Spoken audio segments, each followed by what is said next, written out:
Hello guys, मैं पाठक sir आपके Kota coaching classes academy में आपका हार्दिक स्वागत करता हूं और आपके सहयोग की कामना करता हूं कि आपने अब तक इस चैनल को सब्सक्राइब कर दिया होगा और लाइक और शेयर करें, जिससे कि ज़्यादा से ज़्यादा लोगों तक हम लोगों का जो प्रयास है वो पहुंच सके। बाकी मैं पाठक सर आप लोगों के आज पहले इंग्लिश के सेशन में सब्जेक्ट वर्ब एग्रीमेंट आप लोगों को समझाना चाहता हूं, सिखाना चाहता हूं कि subject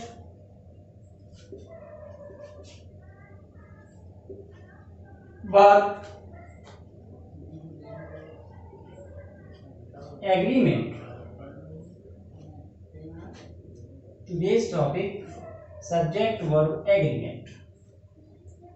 Dear guys, the first question is that what is the meaning of agreement here in the relation of subject and verb? Agreement एक सहमति है, एक हार्मोनी है, एक कोऑर्डिनेशन है,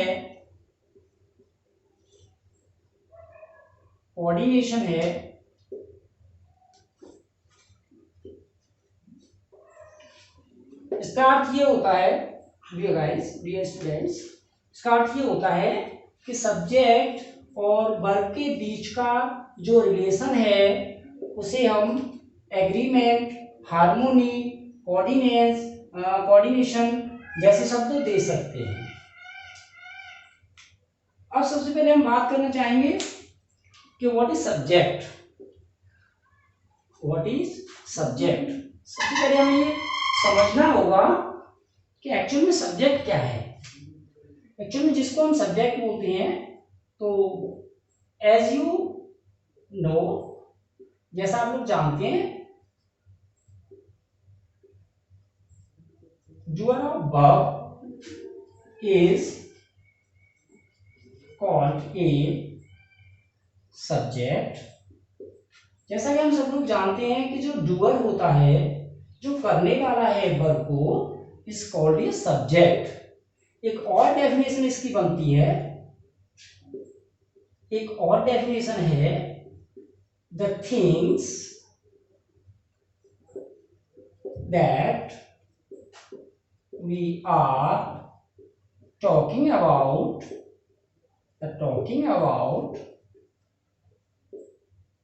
is called a verb। जैसा कि दूसरी डेफिनेशन से हम लोग ये देख पा रहे हैं कि जो चीजें हैं, जो थिंग्स हैं, जो वस्तुएं हैं, that we are talking about, जिनके बारे में हम बात कर रहे हैं, इज कॉल्ड अ वर्ब, उसको वर्ब कहते हैं। और अगर हम सही मायने में इसको देखें तो दूसरी परिभाषा जो है वो सटीक बैठती है। जैसे अभी एग्जांपल से हम देखते हैं, I am writing a letter. Here you can see I am writing a letter. Here write is a verb. क्या है dear students, dear subscribers? Right, here write is verb and doer of verb I, so we can say I is the subject. इसलिए हम कह सकते हैं कि आई जो है वो हमारा सब्जेक्ट होगा। चलिए, अच्छी बात है। यहां वर्ब है तो हमने डूअर को आइडेंटिफाई कर लिया, डूअर को पहचान लिया कि राइट का जो डूअर है वो आई है, जो लिखने वाला है वो आई है। But in the sense, when in the case of essence of verb, जब अगर verb ही नहीं है, like दूसरे एग्जांपल से समझते हैं, the trees are being cut down unnecessarily।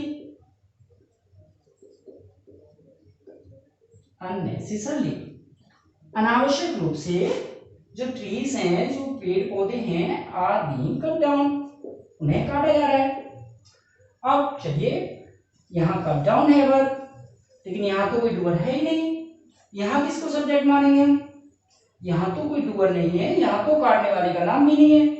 चलिए ऊपर वाले एग्जाम्पल में अगर हम बात करते हैं तो राइट करने वाले का हमें पता था, we know the doer, we know the doer, we know who is writing there, हमें पता है वहां पर कौन लिख रहा है, लेकिन यहाँ तो पता ही नहीं है कि कट डाउन कौन कर रहा है, बस पेड़ों को काटा जा रहा है। तो हम ये कह सकते हैं कि पहली वाली जो डेफिनेशन है is not a complete definition, is not a perfect sense in the. अब अगर मैं बात करूं दूसरे वाले सेंटेंस में तो ये सटीक परिभाषा नहीं बैठती है, लेकिन अगर हम दूसरी परिभाषा की बात करते हैं, the things that we are talking about is called a verb, is called a subject, sorry, is called a subject, sorry, is called a subject।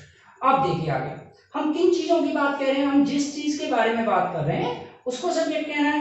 तो हम बात किसके बारे में कह रहे हैं, हम ट्रीज के बारे में बात कर रहे हैं, तो अभी हम ये कह सकते हैं कि जिसके बारे में हम बात कर रहे हैं वो हमारा सब्जेक्ट होगा, जिसके बारे में हम बात कर रहे हैं वो हमारा सब्जेक्ट होगा। सो फ्रेंड्स, आई होप कि आप लोगों को सब्जेक्ट का जो डिफरेंस होता है वो क्लियर होगा। हम केवल उसी को सब्जेक्ट नहीं कहते हैं जो हमारा डूअर होता है, जो हमारा करने वाला होता है, जो काम को करने वाला होता है, हम केवल उसी को सब्जेक्ट नहीं कहते हैं, हम उन चीजों को भी सब्जेक्ट कहते हैं जिनके बारे में हम बात करते हैं, जिनके बारे में हम बात करना चाहते हैं, जिसके बारे में हम बात करेंगे उसे हम सब्जेक्ट मानेंगे। लाइक सेकंड एग्जांपल से देखते हैं, swimming, swimming is good for health, good for health. Swimming तैरना जो है वो अच्छा होता है हेल्थ के लिए, लेकिन यहाँ तो कोई वर्ब है ही नहीं, यहाँ तो कोई वर्क ही नहीं है, यहाँ तो खाना पीना उठना बैठना है ही नहीं। तो अब हम कैसे आइडेंटिफाई करेंगे, अब हम अपने सब्जेक्ट को कैसे आइडेंटिफाई करेंगे। तो हमारी जो दूसरी डेफिनेशन है कि the things we are talking about, अब हम बात किसके बारे में कह रहे हैं, अब हम बात किसके बारे में कर रहे हैं, अब हम बात कर रहे हैं तैरने के बारे में। बात हो रही है किसके बारे में, तैरने के बारे में, तैरने के बारे में बात हो रही है। अब अगर तैरने के बारे में बात हो रही है तो now swimming is our subject, swimming क्या है, हमारा सब्जेक्ट है, स्विमिंग क्या हमारा सब्जेक्ट है। चलिए एग्जांपल दूसरा देखते हैं।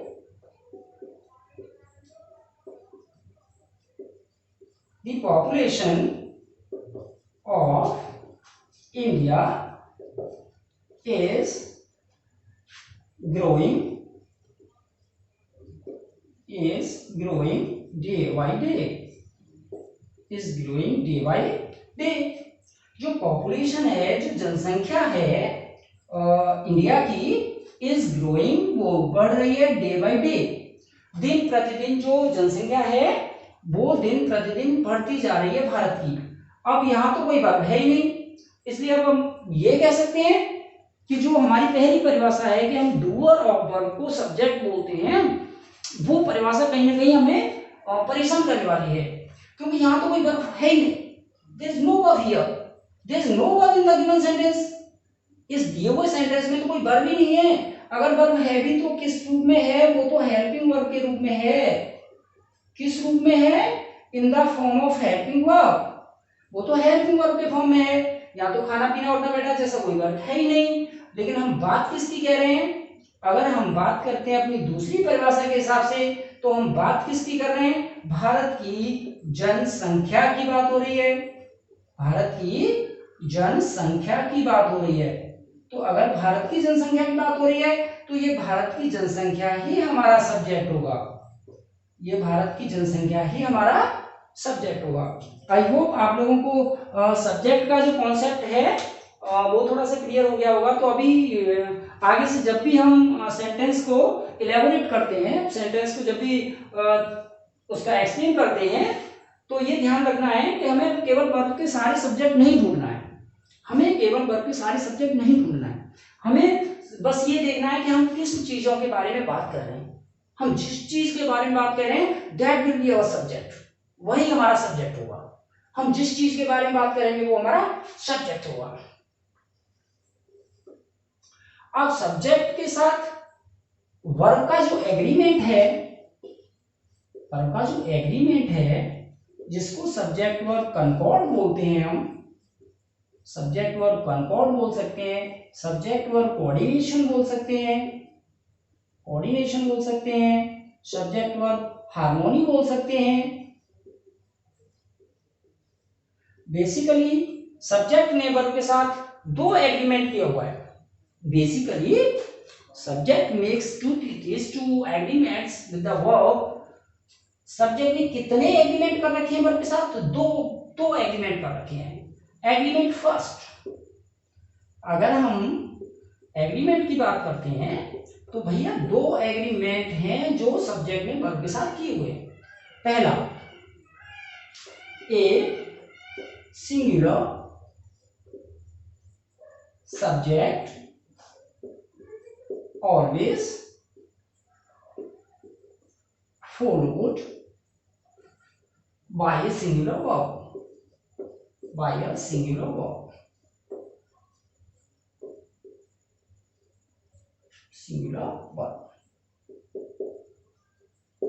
पहला ये कि जो एक सिंगुलर सब्जेक्ट होगा, जो जिसको हम एकवचन कर्ता भी बोलते हैं, उसको फॉलो किया जाएगा एक सिंगुलर वर्ब के द्वारा। एंड नाउ एग्रीमेंट टू, और दूसरा एग्रीमेंट क्या किया हुआ है? अगर हम दूसरे एग्रीमेंट की बात करें, दूसरे एग्रीमेंट की, तो दूसरा एग्रीमेंट ये कहता है कि प्लूरल सब्जेक्ट या इसको नाउन प्रोनाउन भी बोल सकते हैं, नाउन और प्रोनाउन। क्योंकि डियर फ्रेंड्स, जो सब्जेक्ट बनते हैं, ऑब्जेक्ट बनते हैं, वो या तो नाउन होते हैं या प्रोनाउन होते हैं।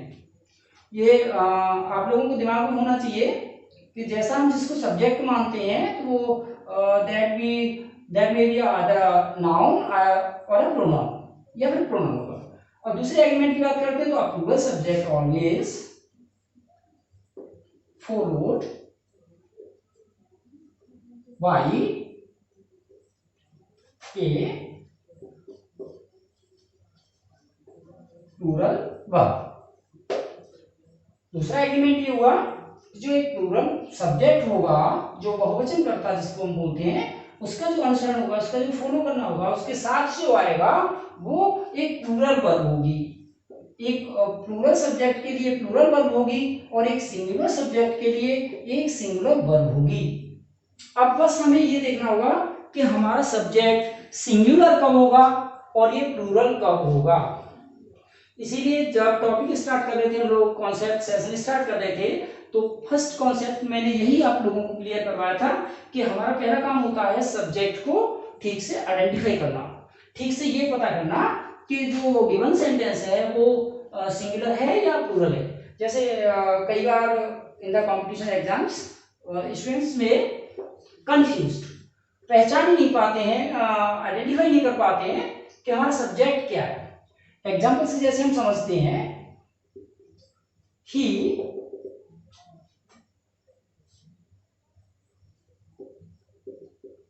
Going to school, it's very easy example, क्योंकि हमें पता है कि जो ही है, सी है, इट है, राम है, मदर फादर हैं, बॉय है, ट्री है,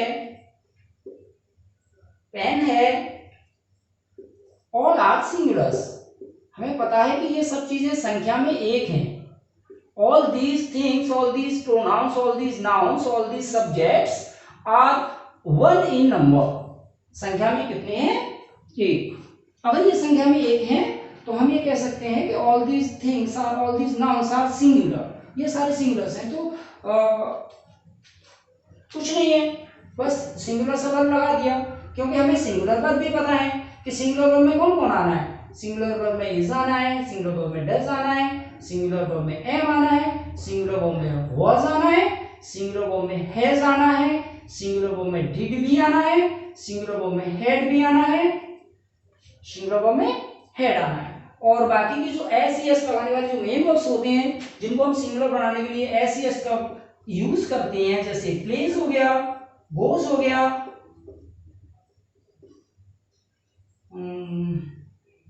डाइज हो गया, किल्स हो गया, ये सभी वर्ब्स कैसी हैं? सिंगुलर हैं। ये सारी वर्ब्स कैसी हैं? सिंगुलर हैं।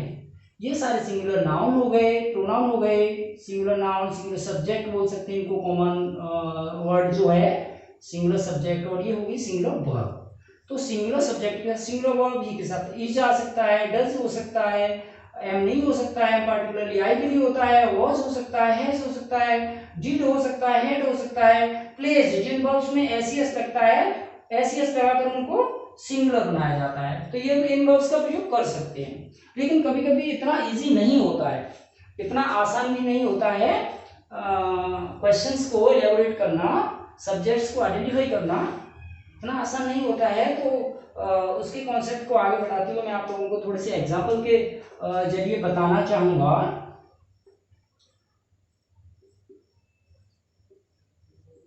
The boys of my class, the boys of my class dash dash dash very naughty, very naughty.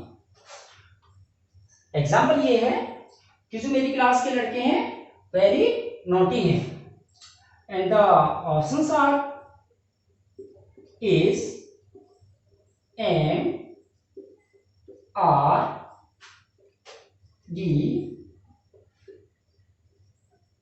None of these, none of these, इनमें से कोई नहीं है, कुछ और हो सकता है।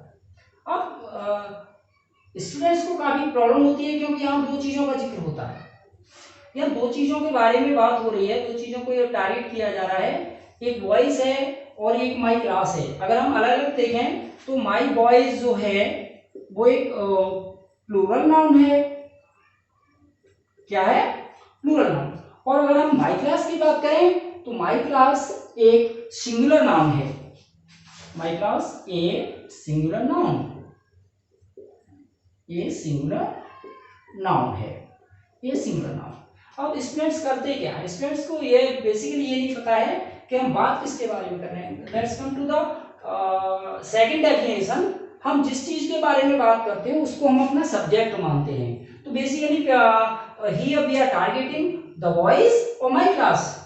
अब प्रश्न ये है कि हम लोग बॉयज के बारे में कुछ बताना चाहते हैं या माय क्लास के बारे में बताना चाहते हैं। अगर नहीं आइडेंटिफाई कर पाते हैं, अगर नहीं समझ पाते हैं तो हमें पीछे जाना होगा, हमें प्रेडिकेट में जाना होगा। हमें प्रेडिकेट में ये देखना होगा कि यहाँ क्या दे रखा है, यहाँ दे रखा है शरारती। तो शरारती कौन है? ये शरारती किससे मैच होता है? ये शरारती बॉयज हैं या शरारती क्लास है? अब सीधे सीधे समझ आ रहा है कि शरारती कौन होगा? क्लास तो शरारती नहीं है। अगर क्लास शरारती होती तो हम बॉयज का जिक्र ही नहीं करते। तो फिर शरारती कौन है? बॉयज है। सो हमारा जो टारगेटेड सब्जेक्ट है जिसको हम वर्ब के लिए ढूंढ रहे हैं, आइडेंटिफाई कर रहे हैं, वो हमारा क्या होगा? बॉयज होगा। So we will go with the answer C. क्या आंसर होगा हमारा? आर। क्या बनना होगा हमें? आर। तो ऐसे एग्जांपल्स में आगे जाके हमें ये देखना होगा कि हम बेसिकली किसके बारे में बात कर रहे हैं, किसके बारे में हम बात कर रहे हैं।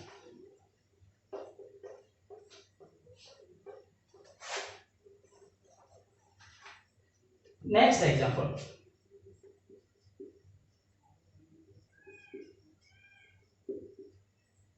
नेक्स्ट एग्जांपल,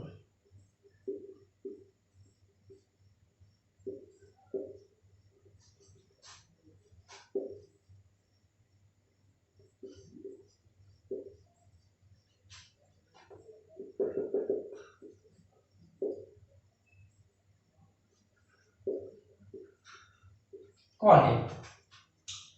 एग्जाम्पल है आइदर यू, या तो आपने, और योर फादर। आइदर और आप लोगों ने जैसा पढ़ा होगा, अगर नहीं भी पढ़ा है तो मैं थोड़ा सा इधर ब्रीफ कर दूं आप लोगों के लिए कि कोऑर्डिनेट कंजक्शन, जिनको हम कोऑर्डिनेट कंजक्शन बोलते हैं, coordinate conjunction, coordinate conjunction 4 types होते हैं। कोऑर्डिनेट कंजक्शन में ही आता है आपका अल्टरनेटिव कंजक्शन। बाकी का जो कॉन्सेप्ट है मैं आगे आप लोगों के लिए सेशन अलग से लूंगा कंजक्शन का। अभी थोड़ा सा वैसे ही ब्रीफ कर दे रहा हूं मैं। अल्टरनेटिव कंजक्शन, अल्टरनेटिव कंजक्शन क्या है? अल्टरनेटिव कंजक्शन एक वैकल्पिक संयोजक होते हैं, वैकल्पिक संयोजक होते हैं, वैकल्पिक संयोजक, वैकल्पिक संयोजक जिनको हमें विकल्प के तौर पर यूज करना होता है। अब जैसे हमें we have to decide here you और योर फादर। अभी हमें इस सेंटेंस में दिए हुए सेंटेंस में, गिवन सेंटेंस में ये डिफाइन करना है कि हमारा टारगेट यू हो सकता है या फादर हो सकता है। We have to choice, we have to choose the choice. हमारे लिए एक ही चॉइस है यहाँ पर, या तो हम इसको रखें आइदर और में, वैकल्पिक है, चूज करना है, किसी एक को टारगेट करना है, बाकी के इसका आइदर और इसमें कोरिलेटिव कंजक्शन की तरह यूज होता है, नाइदर नॉर, नाइदर नॉर इसमें यूज करते हैं, और सिंपली और इसमें यूज किया जाता है। तो जब भी कोई सेंटेंस, अब let's come to the example, जब भी कोई सेंटेंस अल्टरनेटिव कंजक्शन से जुड़ता है, जब भी कोई सेंटेंस अल्टरनेटिव कंजक्शन से जुड़ता है, तो याद रखना है पहला कंजक्शन हमारा, जैसे कि हम लोग पहले सब्जेक्ट को फॉर्मल सब्जेक्ट मानते हैं, दूसरे सब्जेक्ट को लेटर सब्जेक्ट मानते हैं, तो जो वर्ब आता है वो नियरेस्ट सब्जेक्ट के अकॉर्डिंग आता है, जो वर्ब आता है वो नियरेस्ट सब्जेक्ट के अकॉर्डिंग आता है। अगर हम अल्टरनेटिव कंजक्शन लगाते हैं डियर सब्सक्राइबर्स, डियर रीडर्स, और सारे एस्पिरेंट्स जो भी कंपटीशन की तैयारी कर रहे हैं वो अपने दिमाग में एक चीज फिट बिठा लें, प्रिपेयर हो जाए कि जब भी सब्जेक्ट्स को, नाउन्स को, प्रोनाउंस को अगर हम अल्टरनेटिव कंजक्शन से जोड़ते हैं तो वर्ब जो आता है वो नियरेस्ट सब्जेक्ट के अकॉर्डिंग आता है, लेटर सब्जेक्ट के अकॉर्डिंग आता है, बाद वाले सब्जेक्ट के अकॉर्डिंग आता है। फॉर्मर मींस पहला, जैसे Akhilesh Yadav is former chief minister of UP. Akhilesh Yadav जो पहले मुख्यमंत्री हैं, not in the present year. तो योर फादर के हिसाब से अब क्या आना चाहिए? यहाँ कोई योर फादर सिंगुलर है, सिंगुलर सब्जेक्ट है, सिंगुलर सब्जेक्ट है, तो verb also should be a singular. क्या यूज होना चाहिए? Singular verb. जैसा कि हम लोगों ने एग्रीमेंट फर्स्ट में ये चीज पढ़ी थी कि अगर हमारा सब्जेक्ट सिंगुलर होगा, नाउन सिंगुलर होगा, तो वहां इस्तेमाल होने वाला वर्ब भी सिंगुलर होगा। तो यहाँ कोई भी सिंगुलर वर्ब आप लोग यूज कर सकते हैं। फॉर एग्जांपल, जैसे अगर हमें ऑप्शंस दिए होते, इज दिया होता, आर दिया होता, एम दिया होता, नन ऑफ दीज दिया होता, इस तरह के क्वेश्चंस काफी फिलअप्स में आते रहते हैं, एफएक्यू में, फिल इन द ब्लैंक्स में आते रहते हैं, और एरर स्पॉटिंग में भी इस तरह के क्वेश्चंस बनते हैं। तो अभी अगर हमें लेटर सब्जेक्ट को टारगेट करना है, क्योंकि कंजक्शन क्या इस्तेमाल हुआ था? आइदर और। क्या कंजक्शन लगा था? आइदर और, जो कि एक अल्टरनेटिव कंजक्शन था। तो अल्टरनेटिव कंजक्शन से अगर जोड़ा है तो वर्ब जो आएगा वो नियरेस्ट लेटर सब्जेक्ट के हिसाब से, जो वर्ब के नजदीक रहने वाला सब्जेक्ट है उसके अकॉर्डिंग यहाँ पर वर्ब का यूज करते हैं। So the answer will be A, is over. Dear friends, मैं पाठक सर आप लोगों से फिर से एक बार आभार व्यक्त करना चाहूंगा, आपका अभिनंदन करना चाहूंगा अपने quotas coaching academy YouTube channel पर, जो कि न्यूली इनिशिएटेड है, अभी नया नया हम लोगों का शुरू हुआ है। तो कामना है, उम्मीद है, एक्सपेक्टेशंस हैं कि आप लोग हमारे चैनल को सब्सक्राइब करेंगे, लाइक करेंगे, और आप लोगों के ढेर सारे प्यार की वजह से ही हम लोग आप लोगों के लिए बेहतर सेशंस और बेहतर क्लासेस प्रोवाइड करने की कोशिश करेंगे। Now let's take another example. He as well as his friends coming to see your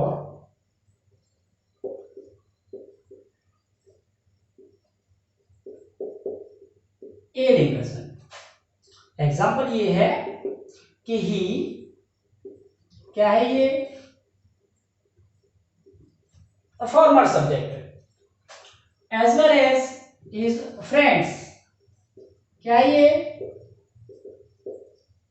letter subject है। तो ही एज वेल एज का मतलब इन एडिशन टू होता है, as well as conveys the meaning of in addition to also conjunction, in addition to का मतलब होता है जुड़ा हुआ। तो अगर हम एज वेल एज की बात करते हैं तो एज वेल एज एक कम्युलेटिव कंजक्शन होता है। क्या होता है dear friends? Cumulative conjunction. Cumulative conjunction add करने के लिए काम करता है, सैचुरेट होता है, सिमिलर मीनिंग की बातों को जोड़ता है। अगर हम दो लोग आपस में कोई सिमिलर वर्क करते हैं, एक जैसा वर्क करते हैं, तो कम्युलेटिव कंजक्शन का यूज किया जाता है। एज वेल एज से अलग और भी कम्युलेटिव कंजक्शंस होते हैं, जैसे along with होना, together with होना, with होना, both and correlative कंजक्शन जो कि पेयर में काम करता है,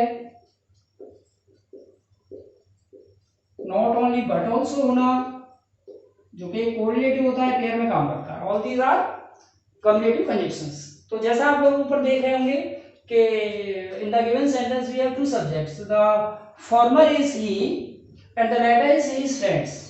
अब हम वर्ब, जैसे हमने अल्टरनेटिव कंजक्शन में आप लोगों को बताया था कि अल्टरनेटिव कंजक्शन आने पर हम लोग नियरेस्ट सब्जेक्ट के अकॉर्डिंग वर्ब को अप्लाई करते हैं। कैसे अप्लाई करते हैं वर्ब को? नियरेस्ट सब्जेक्ट के अकॉर्डिंग। लेकिन हमें यहाँ उल्टा चलना है, एडवर्सेटिव फॉर्म में चलना है कि हम यहाँ नियरेस्ट को नहीं देखेंगे। अगर हमने कम्युलेटिव कंजक्शन इनमें से कोई भी कंजक्शन इस्तेमाल किया हुआ है एक्सेप्ट दिस, इसको छोड़कर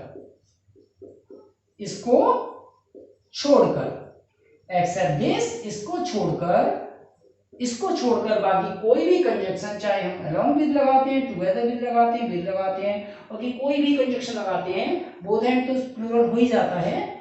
तो वर्ब जो आता है वो फॉर्मल सब्जेक्ट के अकॉर्डिंग आता है।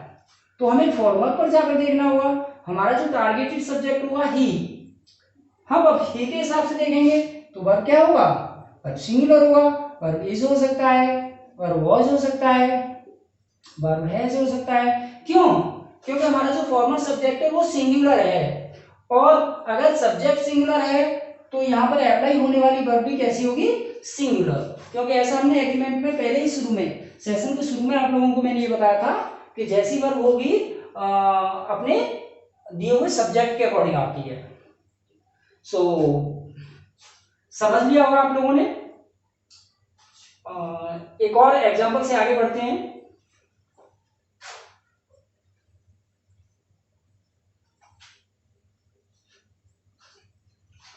कई बार एग्जांपल्स ना आने पर एनडीए में देखा है, एयरफोर्स के एक्सपर्ट पेपर्स में भी आता है और बहुत सारी परीक्षाओं में आता रहता है। स्टूडेंट्स कंफ्यूज यूजिंग, क्या यूज करने में कंफ्यूज होते हैं? ये यूजिंग मैनी और मैनी ए एन। तो कंफ्यूज नहीं होना है। मैनी ए एन से पता चलता है an conveys the meaning of single one, केवल एक के लिए इसको प्रयोग करना है। जब कोई चीज एक है, कई बार एरर स्पॉट में इस तरह से सेंटेंसेस आ जाते हैं, many boys are playing there, many boys are playing there। अब हमें एक एरर स्पॉट में ये देखना है कि अगर मैनी है तो मैनी हम लोगों को पता है कि मैनी क्या है? मैनी एक प्लूरल डिटरमाइनर है। मैनी क्या है? एक प्लूरल डिटरमाइनर है।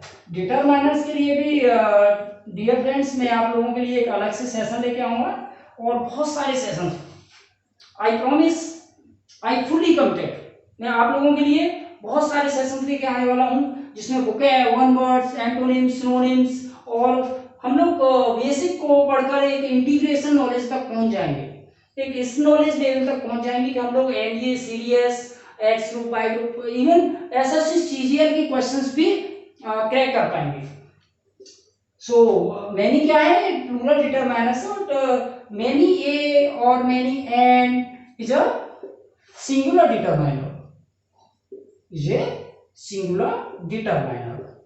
ये एक सिंगुलर डिटरमाइनर है जो कि केवल सिंगुलर नाउन को ही डिटरमाइन कर सकता है। अगर हम in the case of many बात करते हैं तो वॉइस भैया ठीक है, वॉइस लगा दिया, अच्छी बात है, क्योंकि मैनी क्या था, प्लूरल डिटरमाइनर्स था, तो इसके साथ जुड़ने वाला नाउन भी कैसा होगा, प्लूरल होगा। लेकिन अगर हम बात करते हैं कि मैनी है, अगर ये एक है, अगर ये सिंगुलर है तो वॉइस नहीं होगा, वॉइस नहीं होगा तो क्या होगा, बॉय होगा, एन नहीं होगा, क्या होगा, आर नहीं होगा, क्या लिखेंगे, इज होगा। अगर हम मैनी के साथ जोड़ना चाहते हैं तो many boys are playing there.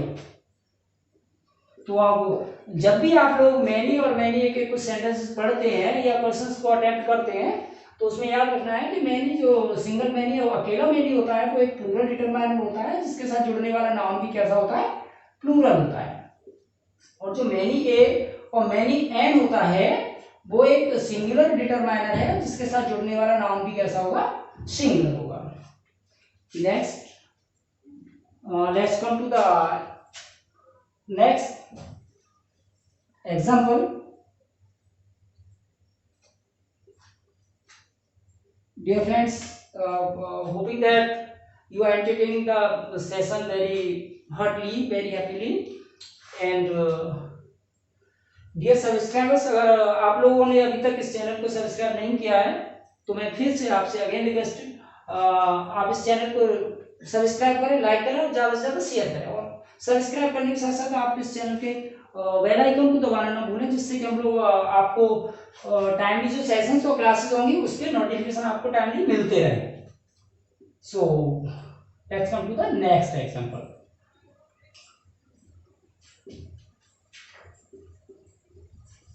A number of students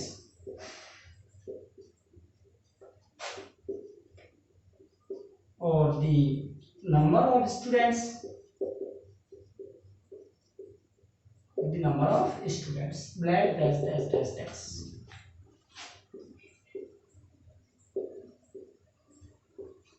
playing hockey dash dash dash dash,